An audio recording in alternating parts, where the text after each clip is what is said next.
vous pouvez vous asseoir, mademoiselle. On va parler, on va essayer de prêcher rapidement et parler un peu de droit. Qui a fait du droit ici? Vous avez fait un peu de droit? Vous avez fait du droit? Tous vous avez fait du droit. Donc je pense qu'on va faire le culte ensemble. Amen. Vous allez m'aider dans le culte. Parce que moi, je n'ai pas fait du droit. Mais c'est Dieu qui me donne l'enseignement aussi pour que je comprenne un peu le droit. Amen. Donc on va faire le culte ensemble. On va parler des décrets, ok? Des décrets maléfiques. Amen. Et je sais par définition qu'un décret, c'est une décision écrite émanant d'un pouvoir exécutif. C'est une ordonnance, c'est un arrêté, c'est un jugement. Un ordre venant d'une autorité. Amen. C'est ce qu'on appelle un décret. Amen. Donc, avant toute chose, l'enseignement que je vais donner, on va se déporter, parce que pour comprendre le contexte, on va se mettre dans un contexte étatique d'un pays. Amen. Parce que généralement, dans un pays, un décret est pris par exemple, des décrets, il y a ce qu'on appelle les décrets présidentiels. Dans un royaume, le décret s'appelle un édit royal. Amen. C'est aussi un décret. Cela fait office de loi.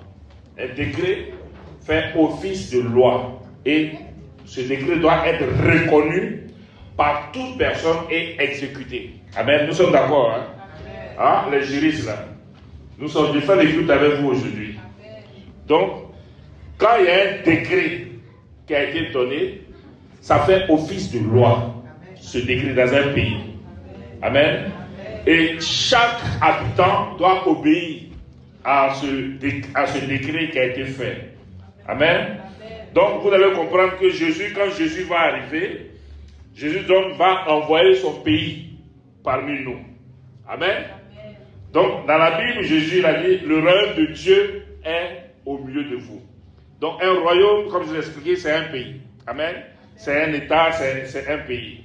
Ça, il a dit dans la Bible de Luc 17, verset 21. Amen.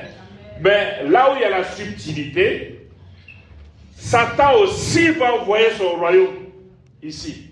Amen. Donc, de la même manière que Jésus a envoyé son royaume parmi nous, Satan aussi va envoyer son royaume. Le royaume de Jésus, ça s'appelle le royaume de Dieu. Amen. C'est un royaume spirituel, mais ce royaume-là vit parmi nous. Ce royaume-là est actif parmi nous. Et nous, en tant qu'enfants de Dieu, en tant que chrétiens, nous sommes des citoyens du royaume de Dieu. Amen. Nous avons décidé d'appartenir à ce royaume-là que Jésus est venu instaurer ici. Amen. Le diable aussi a son royaume qu'il a imposé ici, qu'on appelle le monde. Amen. Ça, c'est le royaume de Satan. Amen. Et dans ce royaume, il est le prince incontesté du royaume. Donc, vous savez, on appelle Satan le prince de ce monde. Amen. Donc, s'il y a un prince, c'est qu'il y a un roi. Amen. Parce que le prince, là, c'est l'enfant du roi. Le prince, il y a prince quelque part, c'est que forcément il y a un roi. Amen. Donc, vous devez comprendre qui est le roi. Amen. Qui est le roi? Ça, les chrétiens les chrétiens ne peuvent pas comprendre et c'est aussi inimaginable. Amen. Jésus, qui est l'enfant de Dieu, amen, gouverne sur le royaume appelé le royaume de Dieu. Satan aussi vient de Dieu. Amen. Son royaume s'appelle le monde. Amen. Et chaque royaume donne ses décrets. Chaque royaume a ses lois. Amen. Vous allez comprendre beaucoup de choses. Donc, dans chaque royaume, il y a des lois. Il y a des décrets qui sont donnés, qui font office de loi. Et toute personne qui n'obéit pas aux lois qui régissent son royaume était hors la loi.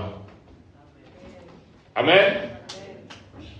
Donc vous allez comprendre beaucoup de choses. Pourquoi en tant que chrétien, on a souvent beaucoup de problèmes. Amen. Parce que nous appartenons à un royaume, donc nous devons suivre les lois de Dieu. Nous devons marcher selon les lois de Dieu. Lorsque tu ne marches pas selon les lois de Dieu, tu es un hors-la-loi. Et un hors-la-loi, automatiquement, tu tombes dans l'autre royaume qu'on appelle le monde. Amen. Or, dans le monde, il y a des lois qui disent que lorsque tu es dans une situation, que tu es sous son contrôle, son autorité, il peut faire de toi ce qu'il veut. Amen. Donc sur cette base, nous avons ces deux royaumes sur cette terre et chaque royaume, les décrets qui sont donnés dans ces royaumes font office aussi de leur loi. Amen. Mais le problème, c'est que Jésus est venu pour apporter la grâce. N'est-ce pas? Quand Jésus est arrivé, il est venu avec la grâce. Mais ce que beaucoup de chrétiens ne comprennent pas réellement, ce que c'est que la grâce. La grâce ne met pas fin à la loi. Au grand jamais. Amen. Je vous ai dit que la grâce est là. Jésus nous a donné la grâce pour nous donner les moyens d'avoir la capacité d'exécuter la loi. Les lois divines n'ont jamais été annulées. Les seules lois qui ne sont plus d'actualité sont les lois cérémonielles. Amen. Mais toutes les lois, et les lois cérémonielles ont été données, comment on appelle, sous Moïse. Amen. Mais les lois divines sont en place depuis la création de ce monde. C'est la même loi. Quand tu prends quelque chose, ça te brûle. C'est une loi. Sinon, en temps normal, ça ne peut pas te brûler. Et il y a des personnes dans ce monde ici qu'on appelle les magiciens, les précipitateurs ou autres. Ils ont cette capacité de pouvoir manipuler la loi. Donc, ils peuvent faire certaines choses devant toi. Il va, en fait, toutes ces personnes-là, toutes les actions qu'ils font, ils vont en contradiction avec les lois que Dieu a établies au commencement. Et il y a toujours des contre-coups par rapport à ça. On va prendre le livre de Matthieu 5, verset 17.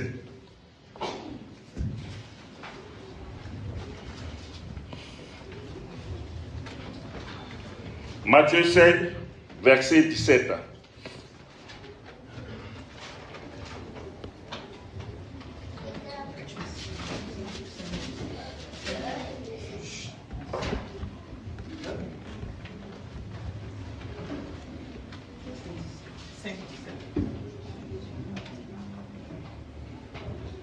Je lis la parole de Dieu. Ne croyez pas que je sois venu pour abolir la loi ou les prophètes. Je suis venu non pas pour abolir, mais pour accomplir. Même pour accomplir. Vous voyez, Jésus dit qu'il n'est pas venu pour abolir la loi, mais il est venu pour accomplir la loi. Amen. Écoute encore, vas-y. Car, je vous le dis en vérité, tant que le ciel et la terre ne passeront point, il ne disparaîtra pas de la loi, ni un seul iota, ou un seul trait de la lettre. Un seul iota. Il dit, tant que le ciel et la terre ne passeront point, il ne disparaîtra pas de la loi un seul iota. C'est qu'une seule lettre, même une virgule, dans la loi que Dieu a mis en place, rien ne va disparaître. Amen. Continue. Ou un seul trait de la lettre, jusqu'à ce que tout soit arrivé. Celui donc qui supprimera l'un de ses plus petits commandements. Celui qui va supprimer un de ses plus petits commandements. Et qui enseignera aux hommes à faire de même, cela appelé le plus petit dans le royaume des cieux. Mais celui qui les observera et qui enseignera à les observer, celui-là sera appelé grand dans le royaume des cieux. Amen. C'est pour pouvoir devenir grand dans le royaume des cieux aujourd'hui que je viens devant vous pour vous dire que la loi de Dieu est en vigueur. Amen. La grâce n'annule pas la loi. On t'a peut-être enseigné que tu es sur la grâce maintenant. On n'est plus sous la loi. Les chrétiens ont fait ça beaucoup. Ils t'ont menti. Assieds-toi. Amen. Ils t'ont menti. Voilà pourquoi tu as des problèmes. Tu comprends? Tu as des problèmes parce que tu penses que la grâce là, c'est là pour que tu ne puisses pas enseigner la loi. Tu ne puisses pas mettre en pratique la loi. Amen. Une virgule, on ne doit pas enlever dans la loi de Dieu. Amen. Du commencement, c'est jusqu'à ce que tout soit arrivé. Tout n'est pas encore fini. On est encore ici. Donc nous devons suivre la loi. Dans un pays, ok? Dans un pays, on ne peut pas dire qu'il n'y a pas de loi. Quand il n'y a pas de loi, c'est le désordre. Amen. Le pays, la fondation d'un pays, un pays est solide par rapport à l'obéissance de la loi de ce pays. Alors le royaume de Dieu est venu parmi nous. Il y a des lois que nous devons suivre. Toute personne qui est en contradiction avec les lois de royaume de Dieu amène le désordre. Vous comprenez? Ça amène le désordre. Le problème des enfants de Dieu aujourd'hui, c'est ça. Notre idée, c'est ça. Dans la loi de Dieu, Dieu a dit, tu quitteras ton père et ta mère. Amen. Et puis tu vas épouser ta femme. Dieu conçoit les relations entre hommes et femmes. On doit aller avec la femme. Lorsqu'on est marié, on doit avec l'homme lorsqu'on est marié. C'est dans la loi de Dieu. Mais toi, tu n'es pas marié. Et puis, c'est toi qui vas avec les hommes. On te voit comme un hors la loi. Ou une hors la loi. Amen. Tout ça sont les lois de Dieu. C'est Dieu qui a instauré ça. Tous les commandements que vous voyez là, qui sont donnés là, ce sont des lois. Et quand tu n'obéis pas, tu as les conséquences. Après, tu ne comprends pas. Tu vas venir voir maman. Maman va prier pour toi. Mais elle va prier pour toi. Mais qu'est-ce qu'on fait à quelqu'un qui est hors la loi? On le met en prison. Amen. Mais pour te mettre en prison là, hein, il faut falloir qu'on t'arrête d'abord. Donc souvent tu fais des songes, il y a les policiers qui te poursuivent, il y a les militaires qui sont derrière toi, tu ne comprends pas. Mais quelqu'un est hors la loi là, c'est les policiers qui vont l'arrêter. Ah non, j'ai fait un songe, les policiers me poursuivaient. Mais on te poursuit parce que tu as été accusé. Amen. On doit aller te juger pour te mettre en prison. Beaucoup de personnes, d'enfants de Dieu, sont en prison. Amen. Les songes que vous voyez là, c'est une pâle copie de la réalité. Amen. Quand tu les vois comme ça derrière toi là, ça veut dire qu'il y a un problème, tu as un problème avec la loi. Il faut régler ce problème-là. Amen. Sachez une chose, bien aimé. Le succès dans la vie ici, là, dans ce monde-là, est prévisible. L'échec aussi est prévisible. Tout va dépendre de ton obéissance de la loi de Dieu. Amen. C'est que ton échec là, c'est prévisible. Ton succès aussi est prévisible. Nous échouons beaucoup parce qu'on a des problèmes dans notre vie. Les problèmes avec quoi? Avec la loi. Amen. Parce que nous sommes citoyens d'un royaume. On doit suivre les lois de ce royaume-là. Mais nous ne suivons pas ces lois. Nous suivons les lois de celui qui est dans le monde. Qu'on appelle ça. Oh, lui, dans son royaume, là, que tu es arrivé là, Dieu a dit. Dieu a dit. Je ne dis pas Satan a dit. Hein. Satan te met en prison là. Hein? C'est sur la base de ce que Dieu a dit. Est-ce que vous comprenez? Est-ce que vous savez qui est Dieu? Prenez Ésaïe 33, verset 22. Vous allez écouter quelque chose. Ésaïe 33, verset 22.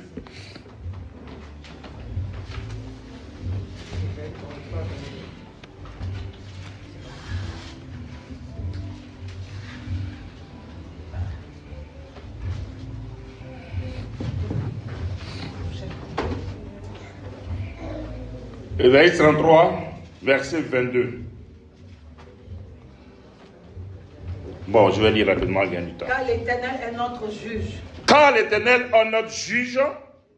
L'Éternel est notre législateur. L'Éternel est notre législateur. L'Éternel est notre roi. L'Éternel est notre roi. C'est lui qui nous sauve.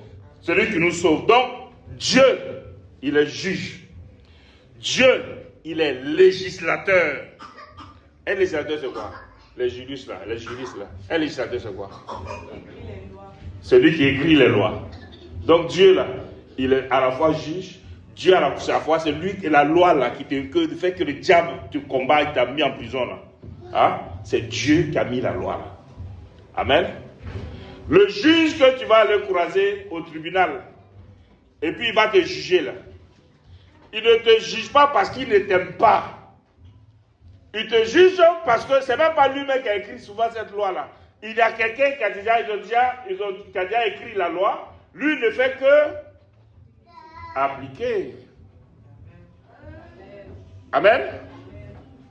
Il ne te juge pas par émotion ou quoi. Il ne fait que appliquer ce qui est écrit. Satan nous combat. Satan nous met en prison. Satan, il fait, quand on parle de prison spirituelle, tous les difficultés que nous avons là, c'est parce que nous sommes quelque part dans une prison spirituelle. Vous comprenez? Mais sous la base de quoi? D'une loi que Dieu même a établie. Amen. Et c'est ça. Et sur la base, on dit qu'il est le juge, il est législateur, il est roi, parce qu'il règne par une autorité, et il est aussi sauveur. Donc, Dieu a tous ces attributs-là. Amen. Et tout décret qui ne respecte pas la loi, et toute personne qui ne respecte pas la loi engendre un chaos. Tout dans un pays, quand des lois ne sont pas respectées, c'est le chaos qui est établi. Amen. Regardez dans le livre de Genèse 1, verset 1, la Bible déclare, au commencement, Dieu, la Bible du semeur, au commencement, Dieu créa le ciel et la terre. Or, la terre était chaotique et vide, et les ténèbres couvraient l'abîme, et l'Esprit de Dieu planait au-dessus. Donc, vous voyez, la Bible dit au commencement, il y avait le chaos sur la terre. Là où il y a le chaos, qu'est-ce qui règne? Les ténèbres. Vous comprenez? Il n'y avait pas de loi en ce moment-là. C'était un chaos total. Donc Dieu, quand il va venir, qu'est-ce qu'il va faire? Il va créer toutes choses. Dieu n'a pas croisé quelque chose de vide. Il y avait un chaos total. Vous comprenez? Il y avait un chaos total sur la terre. Rien n'était organisé. Amen. Il n'y avait pas des arbres, il n'y avait pas de choses. La terre était là, c'était informe, c'était mélangé. Donc Dieu va rétablir toutes choses. Vous comprenez? Il va créer les hommes. Donc quand il remet tout en place, pour qu'il y ait l'équilibre de ce monde, qu'est-ce qu'il va faire? Il va mettre en place des lois. Et ce sont ces lois-là qui vont soutenir l'équilibre de la terre et de tous ceux qui seront sur cette terre. Vous comprenez? Donc, il veut qu'on soit obéissant des lois qu'il a établies. Et à chaque fois que quelqu'un va à l'encontre de ce que Dieu a établi, il déséquilibre le monde. Vous comprenez? Donc souvent, tes petits péchés que tu fais là, tu déséquilibres même les choses établies. Amen. Amen. J'espère que vous me comprenez. Hein? Je prends des choses que vous connaissez. Comme je vous ai dit, quand Jésus il est venu, quand il a dit que sur cette pierre, je vais établir mon ecclésia, il a pris ecclésia parce que le mot ecclésia, le système, le principe d'ecclésia, parce que tout le monde là comprenait, savait ce que c'est qu'ecclésia. Parce que les Grecs et les Romains là, ils utilisaient déjà ce système là. Je fais pareil aussi. Je prends ce que vous connaissez, ce que vous voyez, comment ça fonctionne dans le monde là, pour que vous compreniez comment fonctionne le royaume de Dieu, comment les choses fonctionnent là-bas. Si tu ne comprends pas les choses de ce monde, je le dis tout le temps, vous ne pouvez pas comprendre les choses spirituelles. Amen. C'est pareil. Amen. Donc le désordre, lorsqu'il y a un désordre, les lois de Dieu ne sont plus appliquées, il y a un chaos dans ta vie. Parce que pour toi, nous sommes sous la grâce. Donc, parce que nous sommes sous la grâce, on peut tout faire. Parce que tu es sous la grâce, tu vas venir prendre bois pour me taper. Viens te regarder. Même si je suis allé le temps d'autres jours là. Hein? Peut-être moi il va le taper, mais l'autre là, va le taper. Tu es sous la grâce, donc tu vas voir si elle va le taper aussi. Donc il faut comprendre les choses. Souvent les chrétiens ne comprennent pas comment fonctionnent les choses. Amen. Et c'est ça, c'est pareil. Le royaume de Satan là, quand tu sors devant là, tu crois sur le royaume de Satan. Ça s'appelle le monde. Parce que ce que nous on dit ici là, celui qui est devant là-bas là, lui il ne marche pas par rapport à ça. Hein. Satan est le prince de ce monde, il contrôle ce monde. Et il a un avantage sur nous. Lui, son avantage, c'est que les citoyens de son royaume sont eux qui commandent le monde.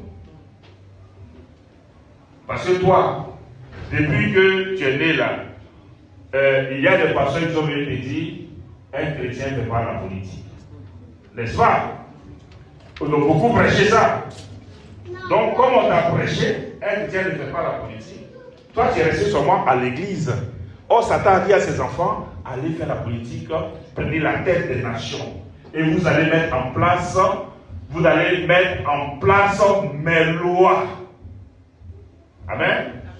Voilà comment des lois vont être mises en place par ceux qu'il a mis là-bas pour dire qu'une femme peut faire de l'avortement. Or, que dit la loi de Dieu? La loi de Dieu dit, tu ne tueras point. Amen. Est-ce que vous voyez, vous comprenez les choses, comment ça fonctionne? Donc, toi, par manque de connaissance, la Bible dit, par manque de connaissance, mon peuple périt. Donc, toi, tu ne sais pas. Tu es enceinte de quelques mois. Amen. Mais comme tu n'as pas la connaissance, et on a dit là-bas, là, oui, il y a même des endroits, officiellement, tu peux aller là-bas, et puis ils vont tuer le bébé là. Et comme tu as dit, il n'est pas tué, et toi tu vas le tuer, quelle est ta sanction? Pardon? Tu as un meurtrier. Et un meurtrier, quand son père le met où? Et qui va faire le travail? C'est même Satan. Vous voyez, voilà qu'on dit, c'est le malin. Est-ce que vous comprenez? Il te pousse lui-même à faire quelque chose, il a mis tout en place pour que tu fasses.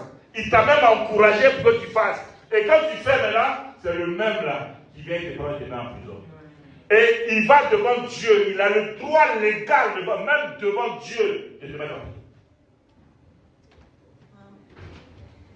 Amen. Amen. Dieu ne peut rien dire. Ah, mais moi je suis chrétien, mais pourquoi je ne réussis pas à avoir d'enfant? Amen. Mais c'est toi-même. Satan n'a jamais obligé quelqu'un.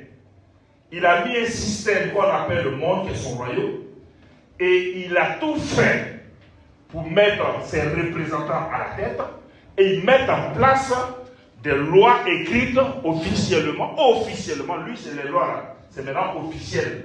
Et tu rentres dedans et tu fais. C'est toi-même, tu vas faire. Le diable n'a jamais pris quelqu'un, forcer la main de quelqu'un comme ça pour aller tromper sa femme ou non, Satan n'a jamais fait ça. C'est toi qui te lèves et puis tu appelles. Parce qu'on se voit où? On se voit dans le coin, il y a un hôtel là-bas qui est pas. Tu passes, on ne te voit pas. Tant que tu es caché. Amen. Et tu vas faire. Mais lui, il voit parce que il a ces esprits qu'on appelle les esprits de contrôle. Il te suit aussi partout. Il t'encourage, même il t'encourage. Amen. Il faut que vous compreniez comment fonctionne ce monde. Ce monde-là, rien ne se fait sans la loi. Rien. Amen. Quand tu vas comprendre comment fonctionnent les mécanismes de ce monde-là, tu auras tout compris. Et Jésus avait les clés. Regardez le lancement de Jésus, vous allez comprendre. Bon, quelqu'un, si tu ne médites pas la Bible, tu ne connais pas la Bible, hein, la parole de Dieu, hein, tu vas faire comment pour savoir? Voilà pourquoi il faut méditer. Parce que normalement, dans les lois de Dieu, là, on a ça dans notre cœur. Mais il y a beaucoup que le diable est venu pour. Beaucoup de personnes, le diable a corrompu leur cœur. Et ils ne savent même plus qu'est-ce qui est faire la part des choses entre le bien et le mal. Amen. Amen. Donc, depuis que le diable t'a mis en prison, parce que quand il t'a mis, tu as été jugé. Parce que quand tu as péché, là, hein, quand tu as péché, il y a eu